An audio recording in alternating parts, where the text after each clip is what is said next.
Welcome to Swastik tutorials. आज हम लोग पढ़ने वाले हैं पी ब्लॉक एलिमेंट्स और मेरा टारगेट होगा मेनली आपका सीबीएसई का 12th का बोर्ड एग्ज़ाम। तो सीबीएसई 12th के बोर्ड एग्ज़ाम में पी ब्लॉक एलिमेंट्स से सबसे ज़्यादा सवाल पूछे जाते हैं, सबसे ज़्यादा नंबर के क्वेश्चन पूछे जाते हैं और ये चैप्टर लोगों को पढ़ने के लिए जो है सो बहुत समय भी लगता है। बट मेरी कोशिश होगी कि मिनिमम टाइम में ये चैप्टर जो है सो आपको अच्छे से पता चल जाए और इसका कोई भी सवाल आपसे एग्ज़ाम में छूटे नहीं। तो सबसे पहले आइए जान लेते हैं हम लोग कि इसमें कितने तरह के सवाल पूछे जाते हैं। पी ब्लॉक एलिमेंट्स चैप्टर से मेनली 3 तरह के क्वेश्चन पूछे जाते हैं। तो पहले हम लोग जान लें टाइप ऑफ क्वेश्चंस। क्वेश्चंस के कितने प्रकार इसमें पूछे जाते हैं। पहला है स्ट्रक्चर बेस्ड क्वेश्चन। सबसे पहला जो पूछा जाता है वो है स्ट्रक्चर बेस्ड क्वेश्चन। तो उसको कैसे हम लोग पढ़ेंगे वो आगे डिस्कस करेंगे। दूसरा पूछा जाता है आपसे reason based question. Reason based question. और तीसरा रहता है रिएक्शन बेस्ड क्वेश्चन। तो पी ब्लॉक से ये 3 टाइप का क्वेश्चन हम लोगों से पूछा जाता है, स्ट्रक्चर, रीज़न और रिएक्शन। तो आइए सबसे पहले हम लोग स्ट्रक्चर बेस्ड क्वेश्चन को डिस्कस करते हैं। तो स्ट्रक्चर बेस्ड क्वेश्चन को 2 तरीके से बनाया जा सकता है। एक तो जो 11th क्लास के केमिकल बॉन्डिंग में हम लोग पढ़ते हैं valence shell electron pair repulsion theory, VSEPR theory. और दूसरा हम लोगों के पास होता है कुछ फिक्स्ड स्ट्रक्चर होता है। फिक्स्ड स्ट्रक्चर कहने का मतलब क्या है कि ऑक्सो एसिड्स है कुछ, नाइट्रोजन का, फास्फोरस का, सल्फ़र का, क्लोरीन का, इन सबों का फिक्स्ड स्ट्रक्चर है, उसको एक बार हम लोगों को देख लेना हो। तो इससे स्ट्रक्चर बेस्ड क्वेश्चन हम लोगों का पकड़ में आ जाएगा। पहले हम लोग टारगेट रखते हैं valence shell electron pair repulsion theory को। तो ये आपने अगर 11th का केमिकल बॉन्डिंग पढ़ा है अच्छे से तो फिर उसमें भी कर सकते हैं। वैसे यहाँ पे हम आपको वो एक बार बता देते हैं। VSEPR थ्योरी में हम लोगों के पास जो है सो एक फार्मूला होता है जिसको अप्लाई करना होता है। फार्मूला है H = ½ V + M - C + A। यहाँ पे इस फार्मूला में V क्या है तो V हम लोग कहते हैं number of valence electron of the central atom. और सेंट्रल एटम कौन होगा तो फार्मूला में जो एटम एक बार दिखाई दे वो सेंट्रल एटम होगा। अगर किसी फार्मूला में आपको 2 एटम दिखाई दे जो एक बार हो तो जिसका इलेक्ट्रोनेगेटिविटी सबसे कम होगा उस एटम को हम लोग सेंट्रल एटम डिसाइड कर लेंगे। दूसरा है यहाँ पर M हम लोग कहते हैं नंबर ऑफ मोनोवैलेंट एटम्स को। तीसरा है हम लोगों के पास C कहते हैं हम लोग चार्ज ऑफ कटायन को। और उसके बाद है A कहते हैं चार्ज ऑफ अनायन को। आइए इसको एक बार हम लोग लिख लेते हैं। B है हम लोगों के पास क्या तो number of valence electron of the central atom का वैलेंस इलेक्ट्रॉन। सेकेंड M है, M क्या है तो ये है number of monovalent atoms. M होता है नंबर ऑफ मोनोवैलेंट एटम्स। और मोनोवैलेंट एटम्स हम लोगों के पास सिर्फ 5 होता है। एक तो हाइड्रोजन और बाकी halogen, fluorine, chlorine, bromine, iodine. इसके अलावा और कोई मोनोवैलेंट एटम नहीं होता है। फिर C है हम लोगों के पास चार्ज ऑफ कटायन। और A है हम लोगों के पास चार्ज ऑफ अनायन। तो ये जो है सो इससे फार्मूला से हम लोगों को H का वैल्यू पता चल जाता है। तो आप वीडियो को रोक करके इसको नोट कर लीजिए। अभी H का जो वैल्यू आएगा उससे हाइब्रिडाइजेशन, स्ट्रक्चर, ये सारा कुछ हम लोग कैसे डिसाइड करेंगे इसके बारे में जान लेते हैं। तो H का वैल्यू क्या क्या आ सकता है और उसके हिसाब से हाइब्रिडाइजेशन क्या होगा ये और स्ट्रक्चर क्या होगा ये हम लोग एक टेबल में लिख लेते हैं। H का वैल्यू 2 आ सकता है, 3 आ सकता है, 4 आ सकता है, 5 आएगा, 6 आएगा और 7 आएगा। तो अगर H का वैल्यू 2 आता है तो हाइब्रिडाइजेशन हो जाता है sp। H का वैल्यू 2 आएगा तो हाइब्रिडाइजेशन हो जाएगा sp और उसका स्ट्रक्चर हम लोग कहते हैं लीनियर, स्ट्रेट लाइन, सीधा बॉन्ड एंगल 180 डिग्री। 3 आएगा तो हाइब्रिडाइजेशन होगा sp2 और इसका स्ट्रक्चर हो जाएगा trigonal planar, bond angle 120, trigonal planar bond angle 120। 4 आएगा तो हाइब्रिडाइजेशन विल बी sp3 और स्ट्रक्चर कहलाएगा टेट्राहेड्रल। टेट्राहेड्रल का बॉन्ड एंगल 109 डिग्री 28 मिनट। अगर 5 आएगा तो हाइब्रिडाइजेशन होता है sp3d और इसका स्ट्रक्चर ट्राइगोनल बाइपिरामिड, ट्राइगोनल बाइपिरामिड। अगर 6 आया तो हाइब्रिडाइजेशन होगा sp3d2 और स्ट्रक्चर कहलाएगा ऑक्टाहेड्रल। ऑक्टाहेड्रल को हम लोग स्क्वायर बाई पिरामिड भी कहते हैं। 7 आएगा तो हाइब्रिडाइजेशन हो जाएगा sp3d3 और इसको हम लोग कहते हैं पेंटागोनल बाइपिरामिड। तो ये जो है सो हम लोगों के पास लिस्ट हो गया, कलेक्शन हो गया हाइब्रिडाइजेशन और स्ट्रक्चर का। एच का वैल्यू, मतलब एच का वैल्यू हम लोग फार्मूला पता है, पीछे अभी बता रहे थे, तो वहाँ से 2 3 4 5 6 7 आएगा और उसके हिसाब से हाइब्रिडाइजेशन और स्ट्रक्चर का ये लिस्ट है। आप इसको नोट कर लीजिए। और अब हम लोग कुछ एग्जाम्पल डिस्कस करेंगे जो इस पर सेट हो जाएगा। बहुत सारा क्वेश्चन इससे आता है और बड़ी आसानी से आप इसको बना सकते हैं। जैसे एग्ज़ाम्पल हम लोग लिखें, हम लोगों से मान लेते हैं पूछा जाता है NH4+ का स्ट्रक्चर, NH4+ या फिर PH4+ का स्ट्रक्चर। दोनों में एक ही फार्मूला अप्लाई होगा, दोनों का स्ट्रक्चर एक ही जैसा होता है। तो या तो NH4+ रहे अमोनियम आयन या फिर PH4+ रहे फॉस्फोनियम आयन, कोई भी रहे, इससे हम लोगों को मतलब नहीं है। यहाँ पे H हम लोग लिखते थे, H का वैल्यू होता था half V + M - C + A। तो यहाँ पर सेंट्रल एटम आपको दिख रहा है, नाइट्रोजन हो सकता है या फॉस्फोरस हो सकता है। तो valence electron of the central atom लिखना है, नाइट्रोजन या फॉस्फोरस दोनों ग्रुप 15 से बिलोंग करता है, इसलिए उसका वैलेंस इलेक्ट्रॉन 5 कहेंगे। तो V का वैल्यू 5। मोनोवेलेंट एटम, दोनों में हाइड्रोजन है, मोनोवेलेंट एटम कितनी बार? 4 बार। तो M के बदले हम लोग लिखेंगे 4। और ये पॉजिटिव चार्ज है, मतलब कटायन एक बार, तो माइनस कर देंगे 1। कटायन है तो अनायन वाला चार्ज तो नहीं ही होगा, इसलिए 0। तो 5 + 4 9 - 1 8 और हाफ से इंटू कर देंगे तो आएगा 4। 4 सजेस्ट करता है क्या कि हाइब्रिडाइजेशन होगा sp3 और इसका स्ट्रक्चर क्या होगा? टेट्राहेड्रल। तो टेट्राहेड्रल स्ट्रक्चर हम लोग ऐसे बना देंगे, सेंटर पे नाइट्रोजन और ये जो है सो 4 कॉर्नर ऑफ द टेट्राहेड्रल पे हाइड्रोजन और नाइट्रोजन पे प्लस चार्ज। उसी तरह से बीच में फॉस्फोरस रख करके आप PH4 का भी स्ट्रक्चर बना सकते हैं। यहाँ पे 4 जगह हाइड्रोजन और इस पे प्लस चार्ज। तो ये NH4+ का टेट्राहेड्रल स्ट्रक्चर या PH4 का टेट्राहेड्रल स्ट्रक्चर इस फॉर्मूला से आसानी से आपको पता चल जाएगा। और अभी जो इसमें जो एग्जाम्पल मिलेगा आपको वो सब मेनली P ब्लॉक में वैसा सवाल ही मिलेगा जो कि हम लोगों से ज़्यादा पूछा जाता है। अगला एग्जाम्पल हम आपको एक बता दें, आपसे पूछा जाता है SO4 2- का स्ट्रक्चर। SO4 2- कहाँ से आया? तो SO4 2- हम लोग कहेंगे H2SO4 से आता है। H2SO4 ब्रेक करेगा तो 2H+ और SO4 2-। तो SO4 2- पे पहले हम लोग फोकस करते हैं इसका स्ट्रक्चर, और इसका स्ट्रक्चर जब आ जाएगा तो फिर H2SO4 का स्ट्रक्चर भी आसानी से बना सकते हैं। तो इसमें हम लोग ये फार्मूला अप्लाई करते हैं, H का वैल्यू निकालना है। V मतलब वैलेंस इलेक्ट्रॉन किसका? सेंट्रल एटम का। सेंट्रल एटम कौन है? सल्फर। सल्फर का वैलेंस इलेक्ट्रॉन 6। अब इसमें मोनोवेलेंट एटम कितना है?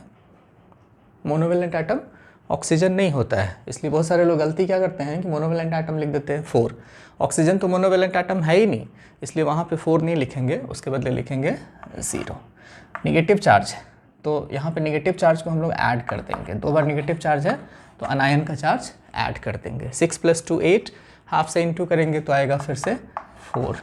4 सजेस्ट करता है कि hybridization will be sp3 and if the hybridization is sp3 then the structure will be tetrahedral. तो टेट्राहेड्रल स्ट्रक्चर हम लोग इसका बना देंगे। सल्फर के साथ जो है सो 4 ऑक्सीजन ऐसे अटैच कर देते हैं और 2 जगह पे नेगेटिव चार्ज है, तो किसी 2 जगह पे हम लोग नेगेटिव चार्ज बना देते हैं।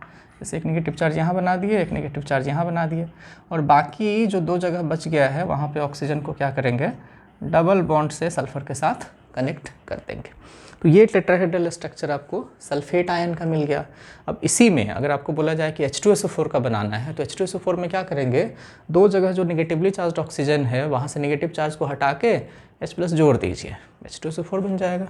तो इसी स्ट्रक्चर को आप H2SO4 में बदलना चाहते हैं तो फिर यहाँ एक O से H जोड़ दीजिए और यहाँ एक O से H जोड़ दीजिए, और बाकी जगह पे ऑक्सीजन को जैसे था वैसे जोड़ दीजिए।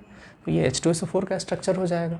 इसी को लोग क्या करते हैं, इसी स्ट्रक्चर को सिंपल करके लोग ऐसे बना देते हैं, सल्फ़र इधर एक डबल बॉन्ड से ऑक्सीजन, इधर एक डबल बॉन्ड से ऑक्सीजन, और इस साइड OH, इस साइड OH। ये भी H2SO4 का स्ट्रक्चर है, बट इसमें ये टेट्राहेड्रल नहीं दिख रहा है, लेकिन आपको पता चल गया कि 2 जगह ऑक्सीजन ऑक्सीजन डबल बॉन्ड है और 2 जगह जो है सो OH वाला है। तो ये दोनों H टूटेगा और ये H2SO4 H+ और SO4 आयन में बदल जाएगा। तो ये सब सवाल H2SO4 का स्ट्रक्चर या SO4 का स्ट्रक्चर आसानी से आप इससे बता सकते हैं। आगे हम लोग एग्जाम्पल सेलेक्ट करते हैं PCl5। PCl5 का स्ट्रक्चर से बहुत सारा सवाल पूछा जाता है। तो PCl5 में हम लोगों का क्या है कि हाइब्रिडाइजेशन पहले निकालें, H का वैल्यू कहेंगे कि वैसे फॉस्फोरस वाला पार्ट जो है सो इस पर सिलेबस से हट गया है, फॉस्फोरस का क्लोराइड से सवाल नहीं आने का चांसेस है, लेकिन फिर भी लिस्ट में हम लोगों के पास है तो अब इसको पढ़ लेते हैं। ये आपको थोड़ा सा JEE मेन या फिर नीट में हेल्प कर लेगा, तो इसको हम लोग सॉल्व कर लेते हैं। फॉस्फोरस का वैलेंस इलेक्ट्रॉन 5, मोनोमेट एटम क्लोरीन 5, तो ये 10 आधा करेंगे तो 5 का मतलब sp3d, और sp3d का स्ट्रक्चर होता था ट्राइगोनल बाइपिरामिड। तो ट्राइगोनल बाइपिरामिड में ये हम लोगों का जो है सो स्ट्रक्चर होता है। यहाँ पे ये जो है सो हम लोगों का एक ट्रायंगल बन रहा है, और इस ट्रायंगल के ऊपर ये जो ऐसे दिख रहा है इसका मतलब ये बोर्ड से प्लेन से बाहर निकला हुआ है एक फॉस्फोरस से क्लोरीन इधर, और ये जो नीचे दिख रहा है इसका मतलब बोर्ड के पीछे है। तो मान लेते हैं कि कोई जो हम लोगों के पास प्लेन है, तो उस प्लेन के ऊपर जैसे ये हाथ के ऊपर एक बॉन्ड अगर बनाते हैं तो ये बॉन्ड इस सरफेस पे क्या है, परपेंडिकुलर। अगर इसको हम लोग नीचे बनाते हैं तो ये क्या है, परपेंडिकुलर। इसलिए कुछ जो बॉन्ड एंगल होगा वो इसमें 90 डिग्री का होगा, इसका जो बॉन्ड एंगल होगा वो कुछ होगा 90 डिग्री का। और अगर मान लेते हैं कि ये इक्विलैटरल ट्रायंगल है, ये ट्रायंगल जो यहाँ ड्रॉ किया तो वो इक्विलैटरल ट्रायंगल है, तो ये सारा बॉन्ड एंगल कितना 120 डिग्री। तो कुछ बॉन्ड एंगल इसमें 90 डिग्री का होगा और कुछ बॉन्ड एंगल 120 डिग्री का होगा। एक चीज़ ये। दूसरी बात कि यहाँ पर 2 तरह का बॉन्ड लेंथ भी होता है। ये जो बॉन्ड कहलाता है ऊपर और नीचे जो दिख रहा है इसको हम लोग कहते हैं एक्सियल बॉन्ड, और ये बॉन्ड थोड़ा सा लॉन्गर होता है और लॉन्गर होने की वजह से कमज़ोर भी हो जाता है। और ये वाला जो बॉन्ड आपको दिख रहा है ये कहलाता है इक्वेटोरियल बॉन्ड। इक्वेटोरियल बॉन्ड हम लोगों का क्या है कि थोड़ा शॉर्टर होता है, और शॉर्टर होने की वजह से स्ट्रॉन्गर होता है। तो PCl5 में आपसे पूछा जाता है कि are all the bonds in PCl5 equivalent, तो कहेंगे नो, PCl5 में सारा बॉन्ड इक्विवेलेंट नहीं होता है। इसमें 2 तरह का बॉन्ड होता है। ये जो एक्सियल बॉन्ड है ये दोनों का लंबाई थोड़ा ज़्यादा होता है और स्ट्रेंथ कम होता है, और ये जो 1, 2, 3 है वो इक्वेटोरियल बॉन्ड है, वो शॉर्टर लेंथ में होगा लेकिन स्ट्रेंथ में थोड़ा ज़्यादा होगा। इसी वजह से इसी 2 टाइप के बॉन्ड होने की वजह से PCl5 को अगर हम लोग हीट करते हैं तो ये PCl3 प्लस Cl2 में टूटता है। अब इस स्ट्रक्चर से आपसे रीजन बेस्ड क्वेश्चन पूछा जाता है कि why PCl5 gives this reaction, तो उसका कारण बता देंगे कि एक्सियल बॉन्ड है और ये दोनों एक्सियल बॉन्ड क्या है, कमज़ोर है। दूसरा सवाल पूछा जाता है कि why PCl5 is a good chlorinating agent, PCl5 chlorine देने का काम करता है। ऑर्गेनिक केमिस्ट्री में आपने पढ़ा होगा है अल्कोहल का रिएक्शन PCl5 से करवाते हैं अल्काइल क्लोराइड बनता है, कार्बोक्सिलिक एसिड का रिएक्शन PCl5 से करवाते हैं एसिड क्लोराइड बनता है। तो उन सबों में क्लोरीन देने का काम करता है PCl5। क्यों कर पाता है PCl5 क्लोरीन देने का काम? Due to the presence of 2 weaker axial bonds in its structure. ये चीज़ हम लोग कह सकते हैं। अब हम लोग इसी में जो हम लोग का sp3d है, इस sp3d में 3 मॉडिफिकेशंस है, इससे रिलेटेड बहुत सवाल पूछा जाता है। PCl5 जैसे बना है तो उसका हाइब्रिडाइजेशन sp3d था, तो sp3d हम लोग जान लें कि ये 4 पॉसिबिलिटी इसमें है। क्या क्या? तो अगर किसी मॉलिक्यूल का फॉर्मूला AB5 होगा तो इसमें हम लोग कहेंगे कि लोन पेयर 0 होगा। अगर किसी का फॉर्मूला AB4 होगा तो इसमें लोन पेयर 1 होगा। अगर किसी का फॉर्मूला AB3 होगा तो इसमें लोन पेयर 2 होगा। और अगर किसी का फॉर्मूला AB2 होगा तो इसमें लोन पेयर 3 होगा। ये सबसे ज़्यादा इम्पॉर्टेंट है कि sp3d हाइब्रिडाइजेशन के बावजूद मॉलिक्यूलर फार्मूला जैसा होगा वैसा उसमें नंबर ऑफ़ लोन पेयर्स आएगा और उसकी वजह से उसका जो है सो प्रॉपर हम लोगों का स्ट्रक्चर हो जाएगा। जैसे ये अगर है तो इसमें तो ट्राइगोनल बाइपिरामिड बन जाएगा, TBP लिख देते हैं, ट्राइगोनल बाइपिरामिड। इस तरह का सिचुएशन अगर रहा तो आपको स्ट्रक्चर मिलेगा सीसॉ। इस तरह का स्ट्रक्चर रहा, ये मॉलिक्यूलर फार्मूला रहा तो इसमें हम लोगों को मिलेगा बेंट टी शेप्ड। और अगर ऐसा रहा तो फिर स्ट्रक्चर हो जाता है लीनियर। तो ये चीज़ आपको ध्यान में रखना पड़ेगा। और सबका एग्जाम्पल हम यही लिख देते हैं। इसका एग्जाम्पल है SF4, इसका एग्जाम्पल ClF3, BrF3 ये दोनों, इसका example XeF2, ICl2 minus, I3 minus, ये सारा जो है सो इसमें आपको मिल जाएगा। और इन सबों का स्ट्रक्चर अभी जो है सो हम एक बार स्पीड में बना देते हैं। और अगर आपको चाहिए कि ये वैलेंस इलेक्ट्रॉन पे रिपल्सन खूब अच्छे से डिस्कस हो जाए तो फिर केमिकल बॉन्डिंग वाला जो प्लेलिस्ट है उसमें आप जा कर के देख सकते हैं, वहाँ पे आपको ढेर सारा मिल जाएगा। यहाँ सिर्फ हम स्ट्रक्चर जो है सो जितना स्ट्रक्चर अभी लिखा हुआ है सबको एक बार खाली ड्रॉ कर दें, आप एक बार देख लेंगे। जैसे SF4 का बोला जाए तो SF4 का हम लोग सीसॉ स्ट्रक्चर कैसा बनाते हैं, तो यहाँ पे एक लोन पेयर, यहाँ पे 4 फ्लोरीन, ये SF4 का सीसॉ स्ट्रक्चर हो गया। BrF3 या ClF3 अगर बनाए तो BrF3 में ये 2 फ्लोरीन इधर, 1 फ्लोरीन इधर और इसमें 2 जो है सो लोन पेयर, ये बेंट टी शेप्ड हो गया, ये बेंट टी शेप्ड स्ट्रक्चर हो गया। ठीक, फॉर्मूला पे आप इसको सेट कर सकते हैं BrF3 को और SF4 को। फिर हम लोगों ने एग्जांपल लिया था जेनन का डाइफ्लोराइड। तो जेनन का डाइफ्लोराइड XeF2 में 2 ही फ्लोरीन हम लोगों के पास है, तो बाकी जो तीनों इक्वेटोरियल पोजीशन है वहाँ पे लोन पेयर ही रहेगा। इक्वेटोरियल पोजीशन पे एक जगह यहाँ लोन पेयर रहेगा, एक जगह यहाँ रहेगा और यहाँ रहेगा, और ये स्ट्रक्चर हम लोगों का क्या हो गया, लीनियर। बिल्कुल इसी तरह से हम लोगों के पास जो है ICl2 माइनस का भी स्ट्रक्चर होता है। ICl2 माइनस में भी आप ऐसा ही लीनियर बनाएंगे, लोन पेयर जो है सो इक्वेटोरियल पोजीशन पर बना देंगे और आयोडीन पे नेगेटिव चार्ज, तो ये भी लीनियर ही स्ट्रक्चर हो जाएगा। ठीक, अब हम लोग अगला एग्जांपल सेलेक्ट करेंगे जिसका हाइब्रिडाइजेशन होगा sp3d2।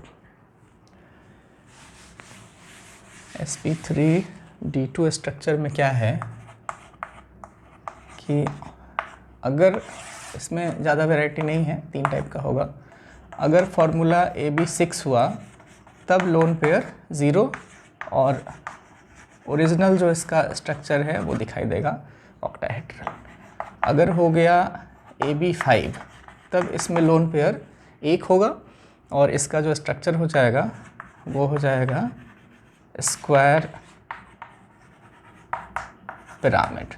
और अगर फार्मूला AB4 हो गया तब इसमें लोन पेयर 2 दिखेगा और इसका स्ट्रक्चर हम लोग कह देते हैं स्क्वायर प्लेनर।